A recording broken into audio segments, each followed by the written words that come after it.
ధనుస్సు రాశి వారికి ఈ వారం ఎలా ఉంది గురువుగారు? ధనుస్సు రాశి వారికి కేవలం 3 గ్రహాలే యోగిస్తున్నాయమ్మా. మిశ్రమ ఫలితాలున్నాయి. కొన్ని విషయాల్లో జాగ్రత్తగా ఉండాలి, కొన్ని విషయాల్లో విజయం లభిస్తుంది. మిశ్రమ కాలం నడుస్తుంది. ముఖ్య కార్యాల్లో అధిక శ్రమ చూపాలి.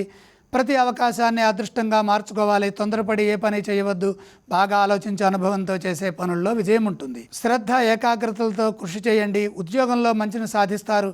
తోటి అధికారుల నుండి ఒత్తిడి రాకుండా పనులు ప్రారంభించి సకాలంలో పూర్తి చేయండి. చిరునవ్వుతో వ్యవహరించండి. తెలియని విఘ్నాలను బుద్ధి బలంతో అధిగమించండి. ధైర్యంగా ఉండండి. కాలానుగుణంగా సమయస్ఫూర్తిని ప్రదర్శించండి. వెనకడుగు వేయొద్దు. ధర్మం మిమ్మల్ని కాపాడుతుంది. మీరు ఏ పొరపాటు చేయలేదు. ఇతరులపై ఆధారపడవద్దు. స్వయంగా మీ బాధ్యతలను మీరు నిర్వర్తించడం ద్వారాగా మేలు చేకూరుతుంది. అలాగే మోసం చేసేవారు కూడా తారసపడే అవకాశం ఉంది. కాబట్టి పరిస్థితులను అర్థం చేసుకుంటూ నష్టం వాటిల్లకుండా ఆర్థిక పరంగా జాగ్రత్తగా వ్యవహరించండి. ఎవరిని నమ్మవద్దు. ఆధ్యాత్మికంగా కలిసి వస్తుంది. ప్రయాణాలు విజయాన్ని ఇస్తాయి.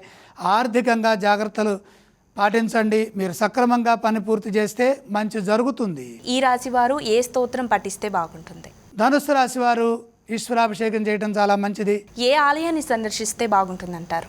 ఈశ్వర దర్శనం మేలు చేస్తుంది. ఇక ఏవేవి దానం చేస్తే బాగుంటుందంటారు? ప్రధానంగా పంచమంలో కుజుడున్నాడు. కుజప్రీతిగా కందులు దానం చేయండి.